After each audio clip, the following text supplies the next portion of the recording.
January 6, 2011. MIT police tackle a 24-year-old on the sidewalk. They find a hard drive in his bag, 4.8 million academic articles. 1 week later, federal prosecutors deliver 13 felony counts, 35 years in prison for downloading research papers. But then the prosecutors discover who they just arrested. This kid co-created Reddit. He architected RSS, the backbone of every newsfeed on Earth. He's a millionaire at 19, a folk hero at 24. Months earlier, he rallied the entire internet, Wikipedia, Google, 115,000 sites, to kill Congress's censorship bill in the largest online protest in history. He won, and now the government wants revenge. His trial date is April 1st, 2013, but he never makes it. 11 weeks before trial, he's found dead in his Brooklyn apartment. The internet erupts. His father blames the government. But the law that killed him? Still on the books today, still destroying lives. Who was this programmer willing to die for free knowledge? And why did downloading research papers become a death sentence? Aaron Swartz uploads his first major code at 14. The year is 2000. The project is RSS 1.0, really simple syndication, the backbone that delivers news feeds to millions of browsers. Most teenagers are learning algebra. Aaron is architecting how information flows across the web. By 19, he's a millionaire. His startup, Infogami, merges into a social news site called Reddit. He should be celebrating in Silicon Valley, cashing checks, building empires. Instead, he quits. Office politics at Condé Nast, Reddit's new parent company, suffocate him.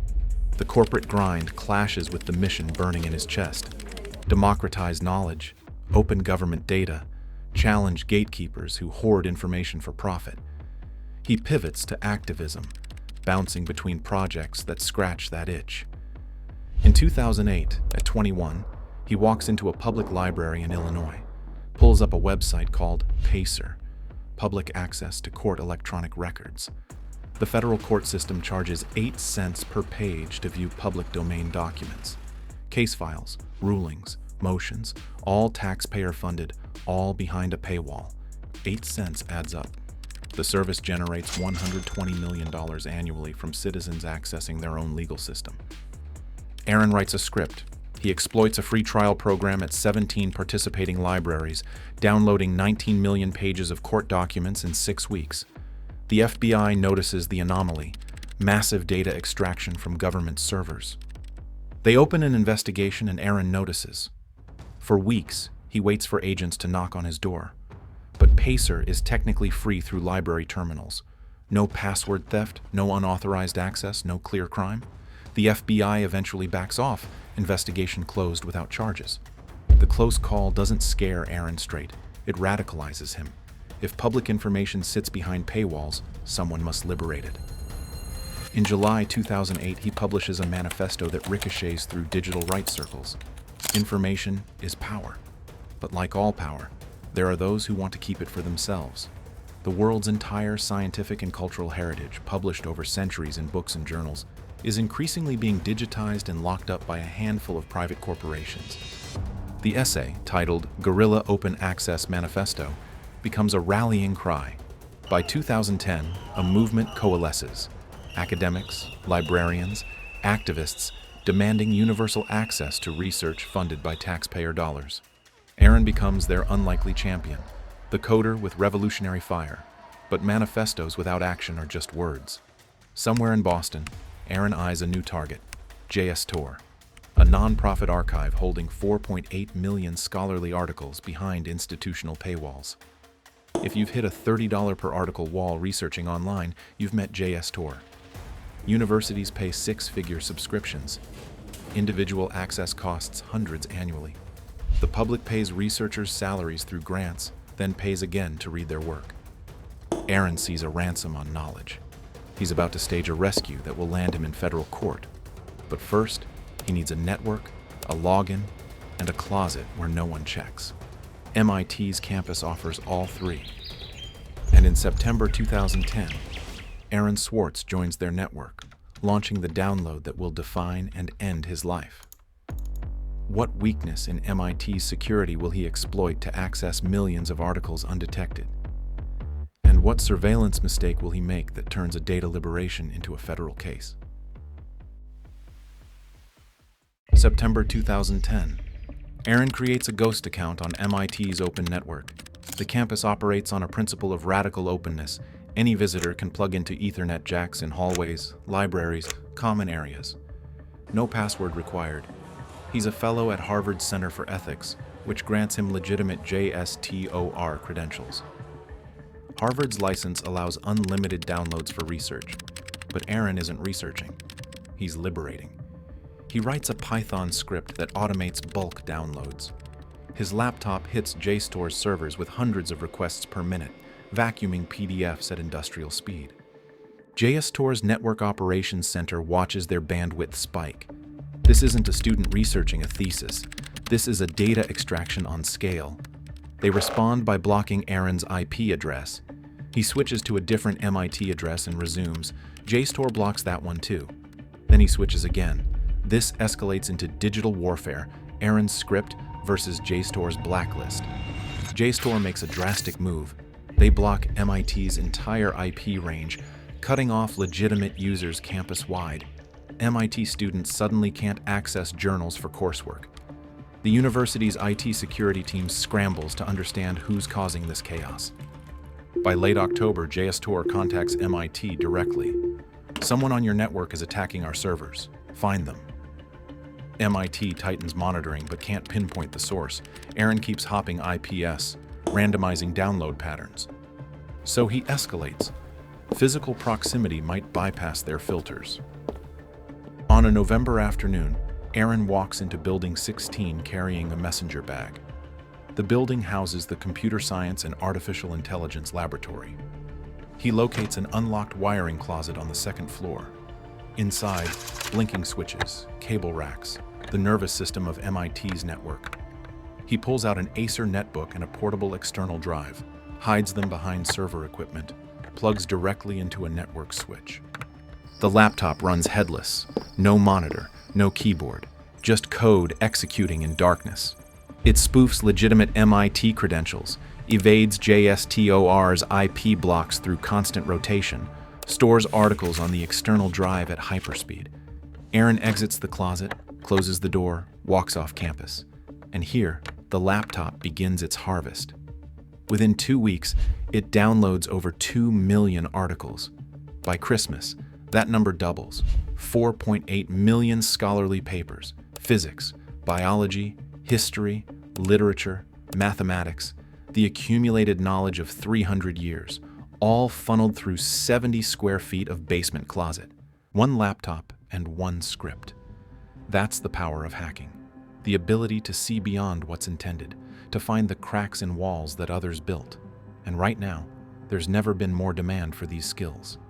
That's why we're launching Blackfiles Academy, where you'll learn the exact techniques that ethical hackers use to secure systems, find vulnerabilities, and yes, get hired. Companies desperately need people who think like hackers to protect them from actual threats. Whether you're starting from zero or leveling up your skills, we'll teach you how to turn curiosity into a career. Check the link below to join the waitlist and get a pre-launch gift and a launch-exclusive discount. But JSTOR's engineers are tracking every download. They trace the flood to MIT's internal network, pinpoint the building, narrow it to a floor.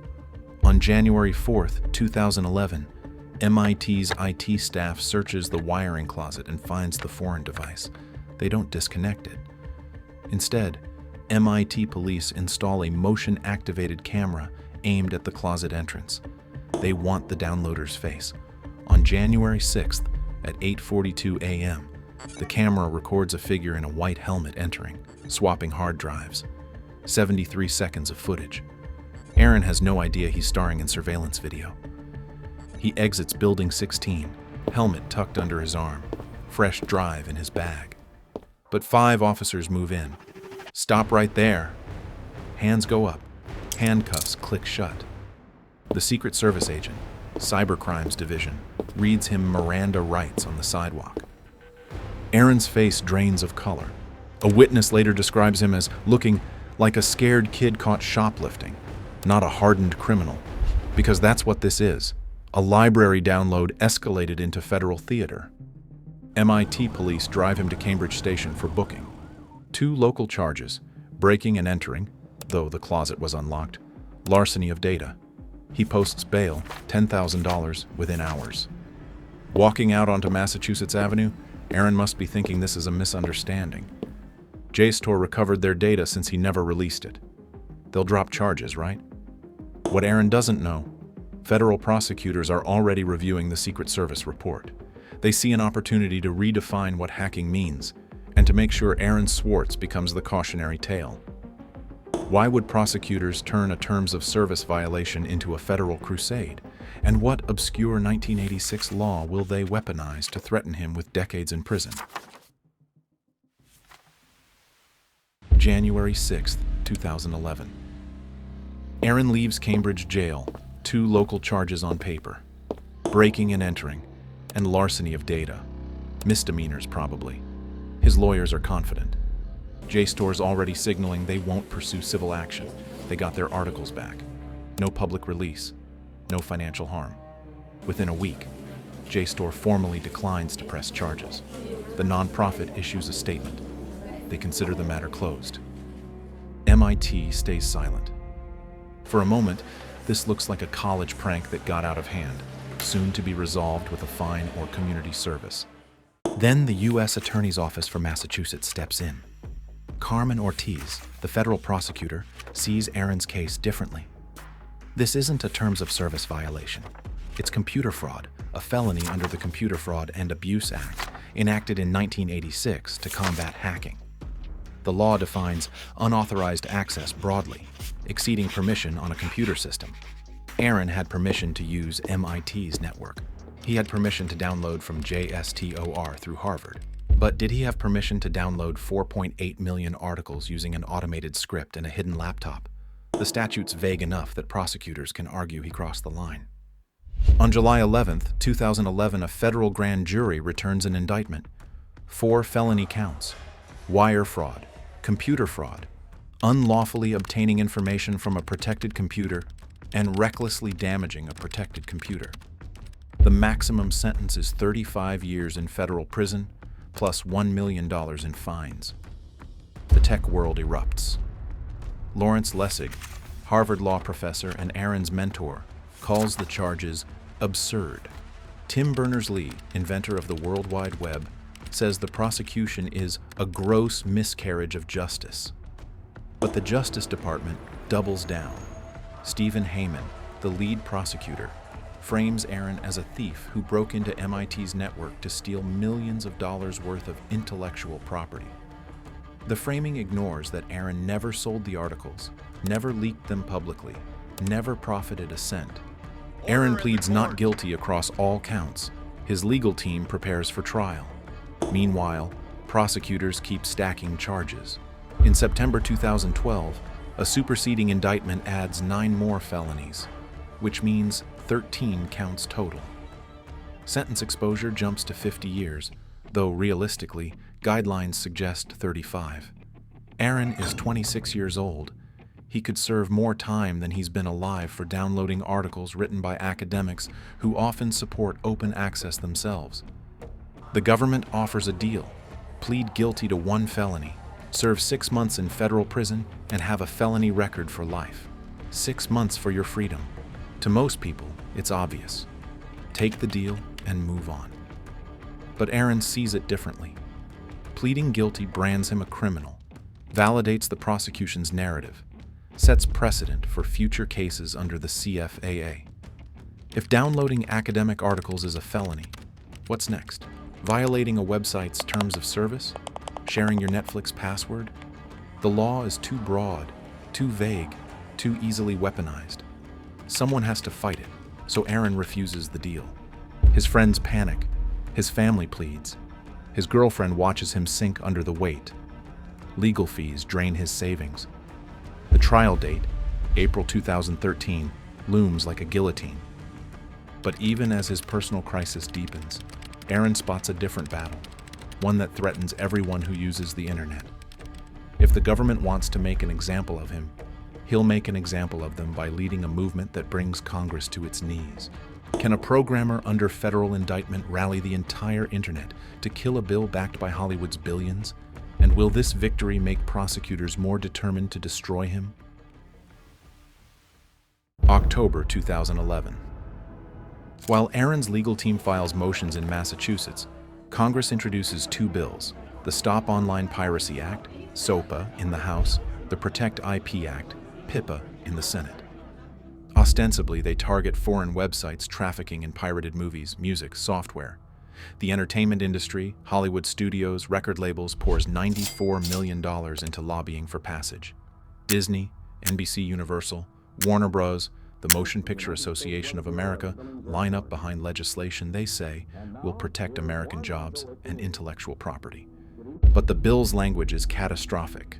SOPA grants the Justice Department power to order internet service providers to block entire domains suspected of hosting copyrighted content. Suspected, not proven. Payment processors and advertisers could be forced to cut off any site the government deems problematic. If a user uploaded a copyrighted image to your website, the entire site could vanish from the web. Wikipedia, YouTube, Reddit, Twitter, all vulnerable to takedown based on user-generated content they don't directly control. It's censorship infrastructure disguised as anti-piracy. Most Americans have never heard of SOPA. Tech journalists sound alarms, but mainstream media ignores them. In Congress, the bill has bipartisan support. Lawmakers who can barely describe how a browser works are ready to vote yes. The lobbyists have done their job. The vote is scheduled for January 2012. Aaron sees the nightmare unfolding. Despite facing 13 felonies, he dives into the fight. He co-founds Demand Progress, a digital rights nonprofit, to organize opposition. He reaches out to tech companies, civil liberties groups, and anyone who will listen. This bill will break the internet, he tells them. Not metaphorically, but technically.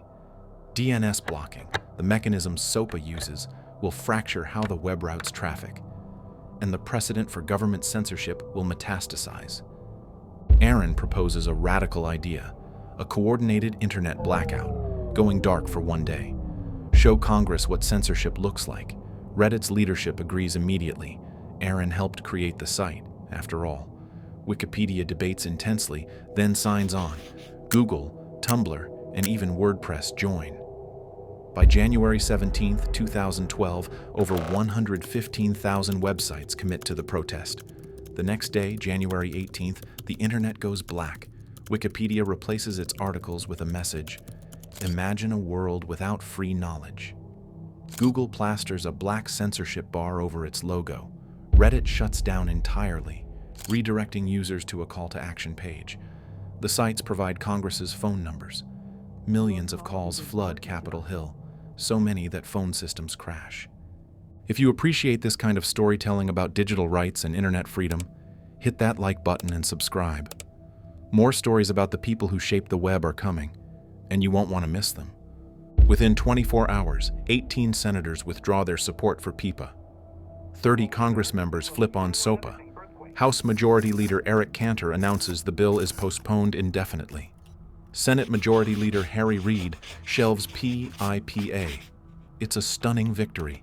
Grassroots internet users defeating Hollywood's lobbyist army and congressional momentum. On January 20th, Aaron speaks at a rally in New York, voice shaking with emotion. "We won this fight because everyone made themselves the hero of their own story. Everyone took it as their job to save this freedom." The crowd roars. For one shining moment, Aaron Swartz is vindicated. The hacker activist under indictment just helped organize the largest online protest in history. But victories don't erase felony charges. Carmen Ortiz's office doesn't drop the case. Stephen Heyman doesn't soften his stance. If anything, Aaron's increased visibility makes them more determined. He's now a folk hero in tech circles, a symbol of resistance. That makes him a bigger target. By late 2012, SOPA is dead, but Aaron's trial is alive and scheduled. The plea deal remains on the table: 6 months in prison and a felony conviction. But he still refuses. His lawyers file motions to access evidence, suppress certain testimony, challenge the CFAA's constitutionality. prosecutors file counters. The legal machinery grinds forward, indifferent to Aaron's mental state, his bank account, his will to fight. The trial date is set, April 1st, 2013, 12 weeks away. Will his legal team find a defense that cracks the CFAA's broad language, or will Aaron crumble under the pressure before he ever sees a courtroom? Winter 2012. Brooklyn. Aaron rents a small apartment in Crown Heights, trying to maintain normalcy as the trial clock counts down. Outwardly, he's optimistic with friends, convinced a jury will see the absurdity of the charges. Inwardly, he's dissolving. Sleep becomes erratic. He jokes darkly that federal agents are probably reading his emails. They likely are. Discovery documents later reveal extensive surveillance. His girlfriend, Taryn Steinbrickner-Kaufman, notices he's distant, lost in calculations of worst-case scenarios. Aaron has battled depression since adolescence. Now he's staring into an abyss that might swallow the rest of his life.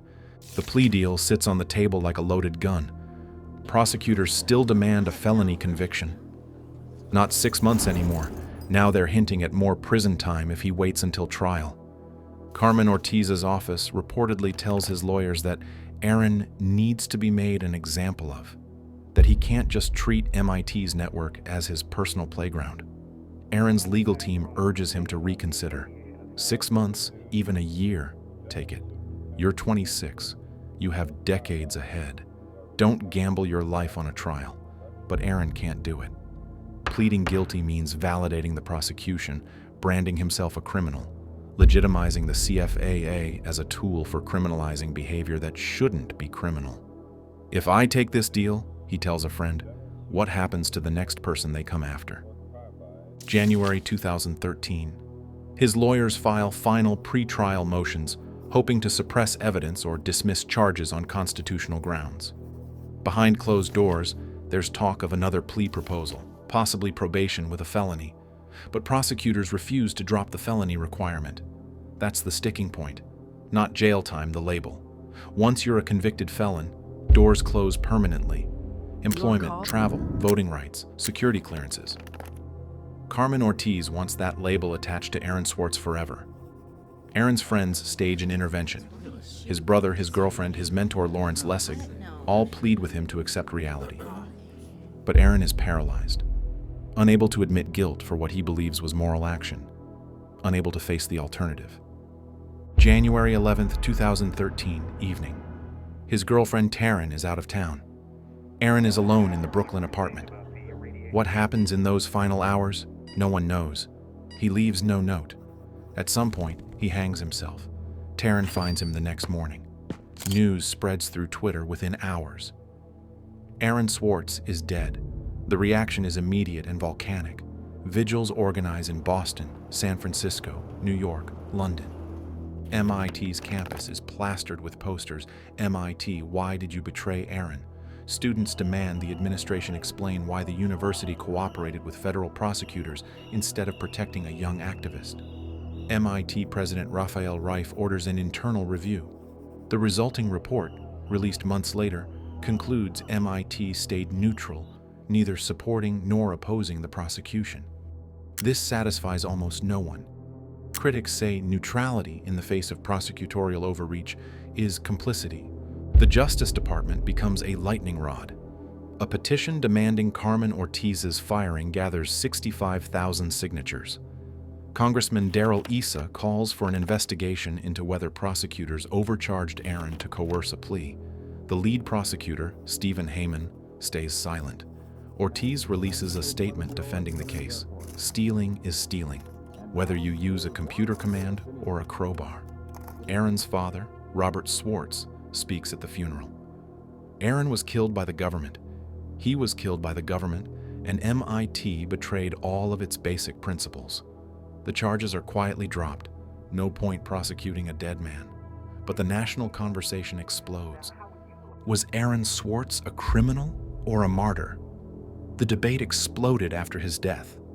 Congress, stung by public outcry, introduces Aaron's law to reform the CFAA and prevent minor violations from becoming federal felonies. Representative Zoe Lofgren sponsors it. The bill gains momentum, then stalls. Law enforcement lobbying kills it in committee. The CFAA remains on the books in 2025, still weaponized against hackers and activists.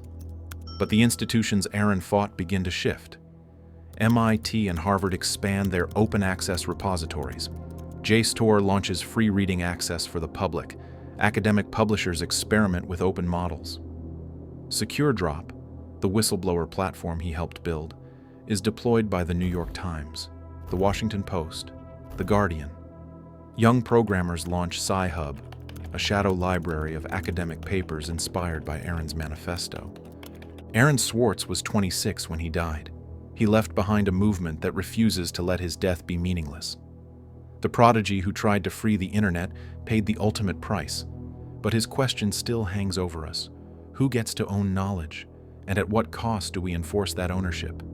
The battle didn't end with Aaron Swartz. It's still being fought. One download, one case, one law at a time. And if you want to understand another figure who challenged how information moves, check out the video about Edward Snowden, because Aaron's story is just one chapter in a much longer war.